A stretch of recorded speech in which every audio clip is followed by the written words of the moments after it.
নমস্কাৰ মোৰ নাম অপৰ্ণা দেৱী মই অসম জাতীয় বিদ্যালয়ৰ এগৰাকী শিক্ষয়িত্ৰী আজি মই ভাষা শ্ৰেণী শিক্ষণৰ বিষয়বস্তু আৰু আহিলা সজুলি সম্পৰ্কে কিছু কথা আপোনালোকক ক'ব বিচাৰিছো আমাৰ চৌপাশৰ প্ৰতিটো বস্তুৱেই শিক্ষণৰ এটা আহিলা আমাৰ চৌপাশে পৰি থকা প্ৰত্যেকটো বস্তুৰ পৰা আমি কিছু নহয় কিছু কথা শিকিব পাৰো প্ৰায়বোৰ দৃশ্যমান অৰ্থাৎ দেখা পোৱা বস্তুবোৰে হৈছে আহিলা অৰ্থাৎ আহিলা হ'ব লাগিলে বস্তুবোৰ দেখা পোৱা হ'বই লাগিব কেৱল দেখা নোপোৱা বস্তুক আমি কেতিয়াও আহিলা হিচাপে ব্যৱহাৰ কৰিব নোৱাৰো আজিৰ পৰা কিছু বছৰ আগতে ৰেডিঅ' দূৰদৰ্শন এইবিলাক আছিল শিক্ষণৰ এক গুৰুত্বপূৰ্ণ আহিলা তাৰ লগত টেপ ৰেকৰ্ডাৰটো আছিল কিন্তু বৰ্তমান ইন্টাৰনেটৰ যুগত তাৰ লগত আৰু বহুত শিক্ষণ সজুলিৰ সংযোগ হ'ল ৰেডিঅ' টেলিভিছন টেপ ৰেকৰ্ডাৰৰ লগতে আজিকালি এতিয়া দূৰদৰ্শন ইন্টাৰনেট ৱেবছাইট নেটৱৰ্ক এইবিলাকে শিক্ষণ সজুলি হিচাপে আমি ব্যৱহাৰ কৰিব পৰা হৈছো আপোনালোকে জানেই যে এতিয়া গুগল এগৰাকী ডাঙৰ প্ৰফেসৰ অধ্যাপক আমি যিকোনো কথা গুগলত চাই তত মুহূৰ্ততে আমি সেই সম্পৰ্কে জানিব পাৰো শিক্ষণৰ বাবে আসলতে কিছুমান ভাষা শিক্ষণৰ ক্ষেত্ৰত মই কৈছো যে ভাষা শিক্ষণ বা শিক্ষণৰ ক্ষেত্ৰত কিছুমান আহিলাৰ প্ৰয়োজন হয় যিবোৰ আহিলা অবিহনে আমি ভাষা শিকাৰ ক্ষেত্ৰত কিছু অসুবিধাৰ সন্মুখীন হ'বলগীয়া হ'ব পাৰে আৰু যিবোৰ আমি শিক্ষণৰ কাৰণে ব্যৱহাৰ কৰো হেবিলাকক শিক্ষণ সজুলি বুলি কোৱা হয় ইংৰাজীত কোৱা হয় টিচিং এইড একোখন বিদ্যালয়ৰ বাবে কিছুমান শিক্ষণ সজুলি দৰকাৰ হয় অৰ্থাৎ একোখন বিদ্যালয়ত কিছুমান শিক্ষণ সজুলি নহলে নচলে আৰু সেই শিক্ষণ সজুলি বা সা সুবিধা বিলাকে এখন বিদ্যালয়ৰ শিক্ষণ প্ৰক্ৰিয়াৰ ওপৰত প্ৰভাৱ বিস্তাৰ কৰে উপযুক্ত সা সুবিধা যেতিয়া থাকে সেই উপযুক্ত সা সুবিধাই শিক্ষণ প্ৰণালী সহজ কৰি তোলে বিদ্যালয়ত থাকিব লগা জৰুৰী কিছুমান সা সুবিধা কথা আমি প্ৰথমে উল্লেখ কৰিব বিচাৰিছো প্ৰথমে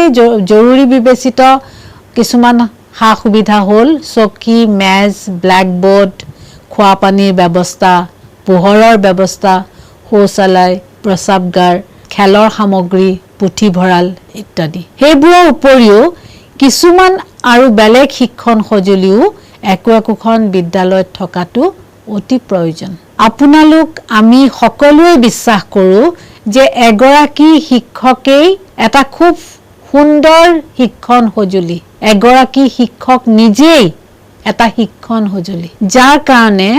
ছাত্ৰ ছাত্ৰীয়ে শ্ৰেণী কোঠাত শিক্ষকৰ মুখেৰে নিৰ্গত হোৱা শব্দবোৰ হৃদয়ংগম কৰি এটা পাঠ বুজাত সহায় হয় যি শিক্ষকে খুব সুন্দৰকৈ কথাবোৰ ক'ব পাৰে সেই শিক্ষকে ভাল ধৰণে বুজাই দিব পাৰে বুলি আমি সকলোৱে জানো শিক্ষণ সজুলিয়ে ছাত্ৰ ছাত্ৰীৰ মনত প্ৰত্যক্ষ আবেদন আনিব পাৰে বা প্ৰত্যক্ষ আবেদন সৃষ্টি কৰে কিছুমান ধাৰণা সম্পূৰ্ণ কৰিব হয়তো শিক্ষকে কোৱা কথাবোৰ তেওঁ বুজি পোৱা নাই কিন্তু শিক্ষণ সজুলি এতিয়া ধৰক উদাহৰণ স্বৰূপে মই গোলকৰ কথা ক'ব পাৰো গ্লোব যে আমি যদি ভূগোলৰ শ্ৰেণীত সমাজ বিজ্ঞানৰ শ্ৰেণীত পৃথিৱীখনৰ আৰ্হি গোলকটো লৈ সাগৰ মহাসাগৰবোৰ তেওঁলোকক তাত দেখুৱাও তেতিয়া তেওঁলোকৰ মনত এক ধৰণৰ ক্ৰিয়া কৰিব ঠাইবোৰৰ দূৰত্ব আমি যদি দেখুৱাব পাৰো তেতিয়াহলে হেয়াও তেওঁলোকৰ মনত এক স্থায়ী প্ৰভাৱ পেলাব তেওঁলোকে কিছুমান শিক্ষণ সজুলিৰ জৰিয়তে বাস্তৱ অভিজ্ঞতা লাভ কৰে যিবোৰ হয়তো তেওঁলোকে পাঠ্যপুথিৰ পাঠৰ মাজত আবদ্ধ থকা কথাবোৰ তেওঁলোকে পাঠ্যক্ৰম হিচাপে হয়তো পঢ়ি আহিছিলে কিন্তু যেতিয়া শিক্ষণ সজুলিৰ জৰিয়তে সেইবোৰ তেওঁলোকে দেখা পালে তেওঁলোকে নিজৰ চকুৰে দেখা পালে তেতিয়া তেওঁলোকে সেই সজুলিবোৰ সম্পৰ্কে সেই আহিলাবোৰ সম্পৰ্কে তেওঁলোকে এটা বাস্তৱ অভিজ্ঞতা লাভ কৰিব তেওঁলোকে শিক্ষণ সজুলিৰ ব্যৱহাৰ যেতিয়া শিক্ষকে কৰা দেখিব তেতিয়া ছাত্ৰ ছাত্ৰীৰ অধ্যয়নৰ প্ৰতি আকৰ্ষণ বাঢ়িব তেওঁলোকৰ মনত নিজস্ব ৰুচি অভিৰুচিৰ সৃষ্টি হ'ব আৰু সেই শিক্ষণ সঁজুলিবোৰে সময়ে সময়ে যেতিয়া আমি ব্যৱহাৰ কৰোঁ সেই শিক্ষণ সঁজুলিবোৰ তেতিয়া আমাৰ পাঠদানো আমাৰ শিক্ষক শিক্ষয়িত্ৰীসকলৰ পাঠদান অতি আকৰ্ষণীয় হ'ব শ্ৰেণী কোঠালৈ আমি যেতিয়া সোমাই যাওঁ আমাৰ হাতত দুবিধ শিক্ষণ সঁজুলি আসলতে লগত যাবই লাগে প্ৰথম বিধ হ'ল চক মাটি আৰু দ্বিতীয়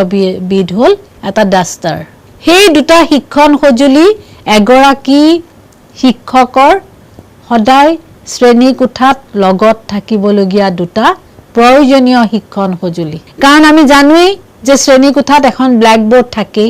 গতিকে আমি ব্ল্যাক বোৰ্ডত চক মাটিৰে যেতিয়া লিখি দিওঁ আজি আমি কি পাঠ আলোচনা কৰিম তেতিয়া ছাত্ৰ ছাত্ৰীয়ে সেই ব্ল্যাক বোৰ্ডৰ ফালে মন দিব আৰু তেওঁলোকে কি প্ৰশ্ন পঢ়াব সেই সম্পৰ্কে এটা সম্যক ধাৰণা তেওঁলোকে নিজাববীয়াকৈ কৰি ল'ব পাৰে আৰু ব্ল্যাক বোৰ্ডৰ ক্ষেত্ৰত এটা কথা আমি জানিব লাগিব যে ব্ল্যাক বোৰ্ডখন এখন শিক্ষণ সঁজুলি এটা শিক্ষণ সঁজুলি গতিকে সেই ব্ল্যাক বোৰ্ডখন পৰিষ্কাৰকৈ ৰখাটো আমাৰ কাৰণে অৰ্থাৎ আমাৰ শিক্ষক শিক্ষয়িত্ৰীসকলৰ কাৰণে এটা কৰ্তব্য আমি নিজে ব্ল্যাক বোৰ্ডখন ব্যৱহাৰ কৰাৰ পিছত সেই ব্ল্যাক বোৰ্ডখন সদায় মোহাৰি থৈ আহিব লাগে হেতুৱে পৰিষ্কাৰ পৰিচ্ছন্নতাৰ এটা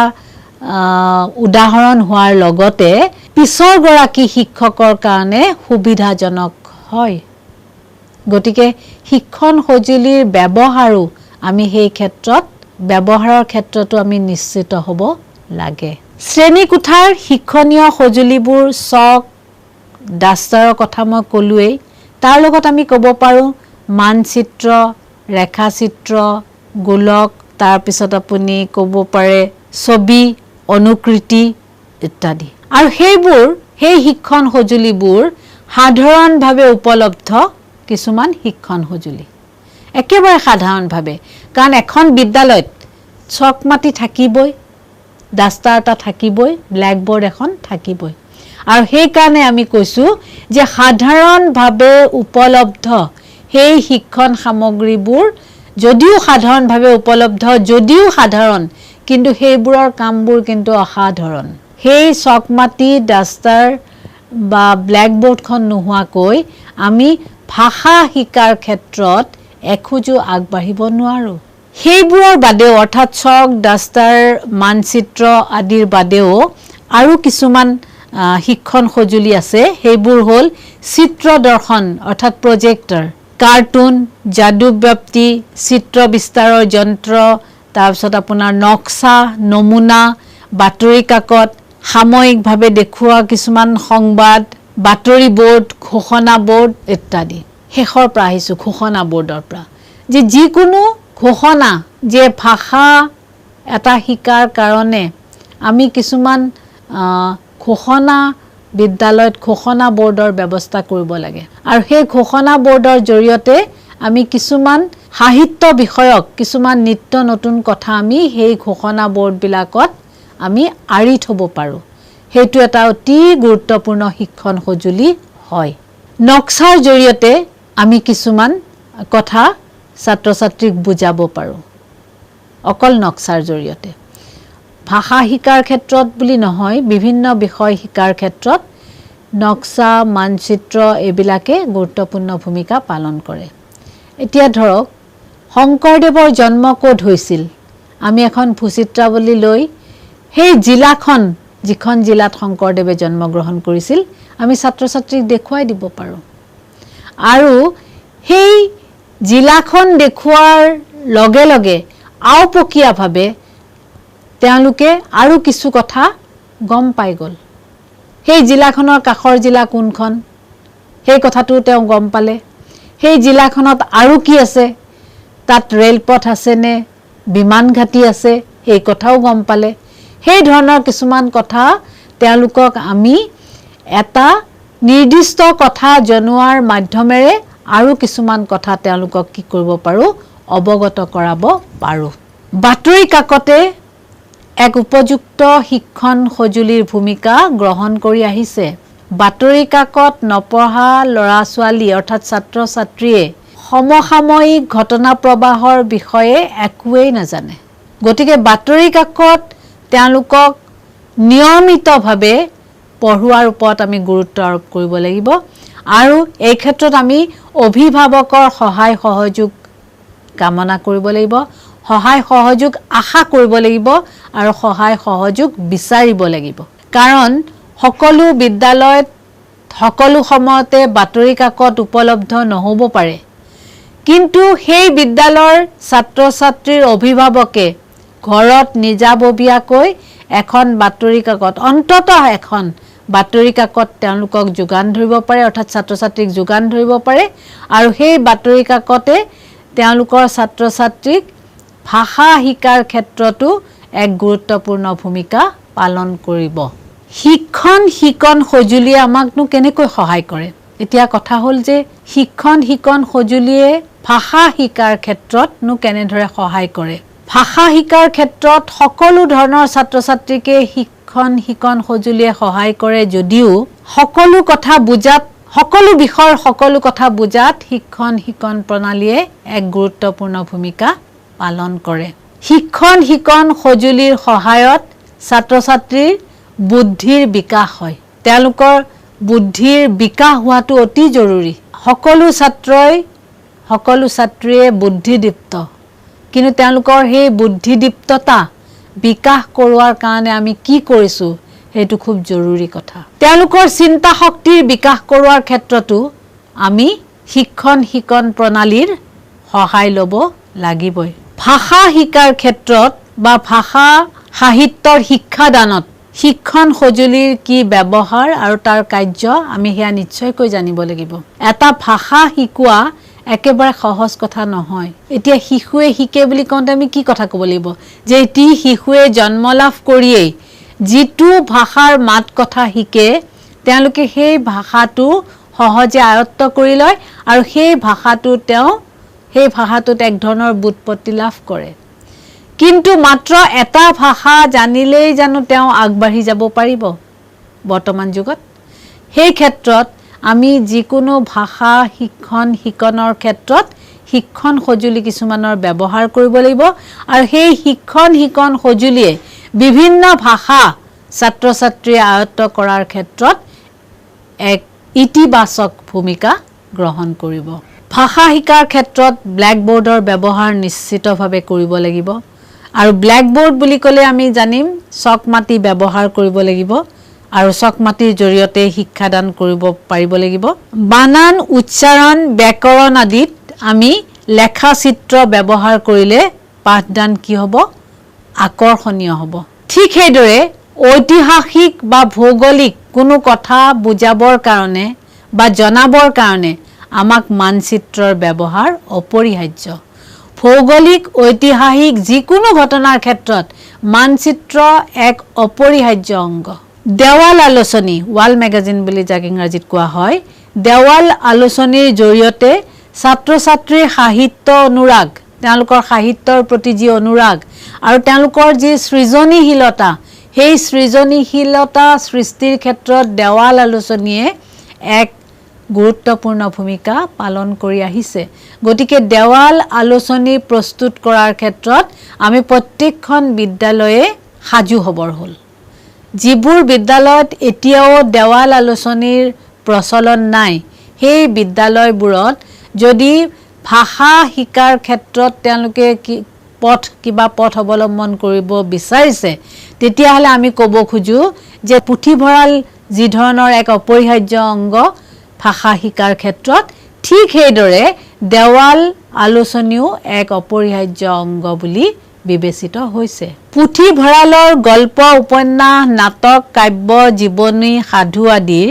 বিভিন্ন ধৰণৰ অধ্যয়নৰ যোগেদি ছাত্ৰ ছাত্ৰীৰ সাহিত্য অনুৰাগ আৰু ভাষা ব্যৱহাৰৰ দক্ষতা বৃদ্ধি পায়।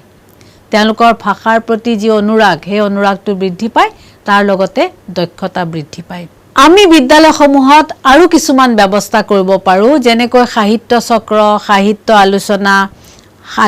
সভা আদিৰ আমি ব্যৱস্থা কৰিব পাৰোঁ।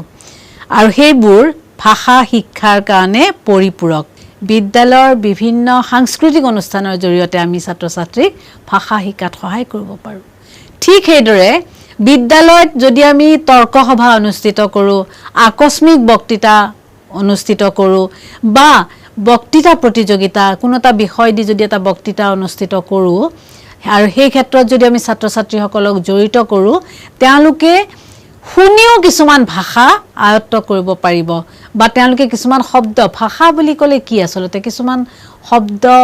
তাৰ লগত ব্যাকৰণ সেই সকলোবিলাক লগ লাগি এটা ভাষা হৈছে গতিকে ভাষা শিকিবৰ কাৰণে আমি শব্দ কিছুমান জানিবই লাগিব বাক্য জানিব লাগিব তাৰ লগত ব্যাকৰণ লাগিবই সেই সকলোবিলাক কথা অকল যে আমি কিতাপৰ পাততে পাম সেই কথা বা কিতাপৰ পাতকে আশা কৰি থাকিম পাঠ্যপুথিকে আশা কৰি থাকিম সেই কথা আচলতে নহয় আমি তাৰ লগতে আৰু কিছুমান কথা তাৰ আনুষংগিক কিছুমান কথাক আমি আগুৱাই লৈ যাব লাগিব মই উল্লেখ কৰা ধৰণে যে বিদ্যালয়ত পুথিভঁৰালৰ ব্যৱস্থা লাগিব দেৱাল আলোচনীৰ ব্যৱস্থা লাগিব বিদ্যালয়ত তৰ্ক সভাৰ ব্যৱস্থা লাগিব বক্তৃতা ব্যৱস্থা লাগিব আকস্মিক বক্তৃতা কুইজ এই সকলোবোৰৰ ব্যৱস্থা লাগিব আৰু তেতিয়া নিশ্চয় এটা ভাষা শিকাৰ ক্ষেত্ৰত বহুখিনি সহায়ক হ'ব কাৰ সহায়ক হ'ব ছাত্ৰ ছাত্ৰীসকলৰ শিক্ষণ সঁজুলিবোৰ আমি কেনেকৈ ব্যৱহাৰ কৰিম এটা সঁজুলি বা এটা আহিলা অকল প্ৰদৰ্শন কৰিলেই হেতু ব্যৱহাৰ কৰা বুলি আমি কেতিয়াও ক'ব নোৱাৰো যে সহজে উপলব্ধ সঁজুলিবোৰ আমি সাধাৰণতে শিক্ষণ সঁজুলি হিচাপে ব্যৱহাৰ কৰিব লাগে যিবোৰ বস্তু প্ৰকৃতিত মুক্তভাৱে পোৱা যায় সেইবোৰ আমি ল'ব পাৰোঁ ঠিক সেইদৰে মুক্তভাৱে নাপালেও কিছুমান এনেকুৱা বস্তু আছে যিবোৰ বস্তু সহজে আমি বিচাৰি পাওঁ সেইবোৰ বস্তু আমি শিক্ষণৰ কাৰণে বা শিক্ষণ সঁজুলি হিচাপে ব্যৱহাৰ কৰিব পাৰোঁ তাৰ পিছৰ পৰ্যায়টো হ'ল যে এটাকৈ বস্তুবোৰ ব্যৱহাৰ কৰিব লাগে একেলগে বহুত শিক্ষণ সঁজুলি দেখুৱাই দিলে ছাত্ৰ ছাত্ৰী কি হ'ব তেওঁলোকে কথাবোৰ ধৰিব নোৱাৰিব গতিকে এটাকৈ শিক্ষণ সঁজুলিবোৰ ছাত্ৰ ছাত্ৰীৰ আগত প্ৰদৰ্শন কৰিব লাগিব বুজাব লাগিব একেলগে কেইবাটাও আমি ব্যৱহাৰ কৰিব কেতিয়াও নালাগে সঠিকভাৱে সঁজুলিবোৰ ব্যৱহাৰ কৰিব লাগিব আমি ব্যৱহাৰ কৰা সঁজুলি এটা সঠিকভাৱে ব্যৱহাৰ কৰিলেহে ছাত্ৰ ছাত্ৰীয়ে সঠিকভাৱে বুজি পাব সঠিকভাৱে তাৰ ব্যৱহাৰটো গম পাব সঁজুলিবোৰ প্ৰদৰ্শন কৰিয়ে আমি শিক্ষা দিছো বুলি ভাবিব কেতিয়াও নালাগিব সেইবোৰ বাৰে বাৰে ব্যৱহাৰ কৰি দেখুৱাব লাগিব সেইবোৰৰ ব্যৱহাৰবোৰ আমি দেখুৱাব লাগিব এতিয়া সেই শিক্ষণ সঁজুলিবোৰ ব্যৱহাৰৰ ক্ষেত্ৰত আমি কিছুমান সাৱধানতা অৱলম্বন কৰিব লাগিব কাৰণ যিকোনো এটা সামগ্ৰীক আমি শিক্ষণ সঁজুলি হিচাপে ব্যৱহাৰ কৰিব পাৰোঁ আমাৰ নিজস্ব চিন্তা চৰ্চাৰে আমাৰ নিজস্ব চিন্তা শক্তিৰে তাৰ লগতে আমাৰ নিজৰ চিন্তাশীল মনোভাৱেৰে যিকোনো এটা সঁজুলি শিক্ষণ সঁজুলিলৈ আমি নিশ্চয়কৈ ৰূপান্তৰিত কৰিব পাৰোঁ কাৰণ আমি একোজন শিক্ষকৰ উদ্ভাৱনী শক্তি আৰু সৃজনীশীল শক্তিয়ে বহুত ছাত্ৰ ছাত্ৰীক কি কৰিব পাৰে সঠিক পথৰ নিৰ্দেশনা দিব পাৰে কিন্তু এই ক্ষেত্ৰত আমি সাৱধান হ'ব লাগিব সেই শিক্ষণ সঁজুলিটো কিমান দূৰ ব্যৱহাৰ কৰাটো আমাৰ কাৰণে সমীচীন হৈছে আমি সেই ক্ষেত্ৰত কি কৰিব লাগিব যে উদ্দেশ্য পূৰণ কৰিব পৰা সঁজুলি হ'ব লাগিব আমি যি সামগ্ৰী ব্যৱহাৰ কৰোঁ সেই সামগ্ৰীবোৰে এটা নিৰ্দিষ্ট উদ্দেশ্য পূৰণ কৰিব পাৰিব লাগিব বিভিন্ন উদ্দেশ্যৰ বাবে ব্যৱহৃত সঁজুলি হ'ব লাগিব বিভিন্ন উদ্দেশ্যৰ কাৰণে ব্যৱহাৰ কৰিব পৰা এটা সঁজুলি ব্যৱহাৰ ধৰক সেই সঁজুলিটোৱে বিভিন্ন ক্ষেত্ৰত বিভিন্ন ধৰণে আমাৰ অভাৱ পূৰণ কৰিব পৰা এটা সঁজুলি হ'লে সেই সঁজুলিটো এটা উপযুক্ত শিক্ষণ সঁজুলি হিচাপে বিবেচিত হ'ব ছাত্ৰ শিক্ষক উভয়ে জড়িত হৈ পেলাই আমি শিক্ষণ সঁজুলি নিৰ্বাচন কৰিব পাৰিব লাগিব ছাত্ৰ শিক্ষক উভয়ে আৰু সহজে উপলব্ধ হোৱাৰ কথা মই ক'লোৱেই যিকোনো বিষয়ৰ কিতাপ ভাল শিক্ষণ সঁজুলি একোখন কিতাপ একোখন ভাল শিক্ষণ সঁজুলি বিজ্ঞান গণিত আৰু সমাজ বিজ্ঞানৰ কিতাপো ভাষা শিকাৰ বাবে জৰুৰী অকল যে ভাষাৰ কিতাপেই ভাষা শিকাব তেনেকুৱা কেতিয়াও নহয় শিশুক দিয়া যিকোনো ধৰণৰ প্ৰজেক্ট সেই প্ৰকল্প আঁচনিয়ে ভাষা শিকনৰ বাবে উপযুক্ত উপায় সেইকাৰণে বিদ্যালয়সমূহত প্ৰকল্পৰ ব্যৱস্থা কৰিব লাগে ভাষা শিকাৰ ক্ষেত্ৰতো গতিকে সকলো সামগ্ৰীকে সুবিধা অনুযায়ী আমি শিক্ষণ সঁজুলি হিচাপে ব্যৱহাৰ কৰিব পাৰোঁ আমাৰ প্ৰবল ইচ্ছা শক্তি আৰু উদ্ভাৱনী শক্তিয়ে সেয়া সকলো সম্ভৱ কৰি তুলিব পাৰে। আহক আমি সকলোৱে মিলি ভাষা শিকাৰ এটা উপযুক্ত পৰিৱেশ আমাৰ বিদ্যালয়বোৰত আমি গঢ়ি তুলো। ধন্যবাদ।